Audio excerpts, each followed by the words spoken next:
கார்த்திகை விரத சாப்பாடு என்னென்னு பார்க்கலாம். பாருங்க, அவரைக்காய், கத்திரிக்காய், பீன்ஸு, கேரட்டு எல்லாம் போட்டு சாம்பாருங்க.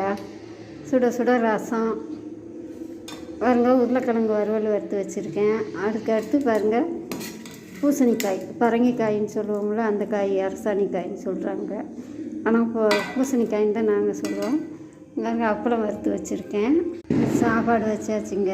சுட சுட சாதம் இருக்குது, சாப்பாடு வச்சுக்கலாங்க. சாம்பார் ஊற்றிக்கலாங்க. எல்லா காயும் வச்சுக்கலாங்க. சாப்பாடு அவ்வளோதாங்க. சுட சுட சாதம், கத்திரிக்காய், அவரைக்காய், பீன்ஸு, கேரட் போட்டு சாம்பார், அப்பளம், ரசம், உருளைக்கிழங்கு, பூசணிக்காய் பொரியலுங்க.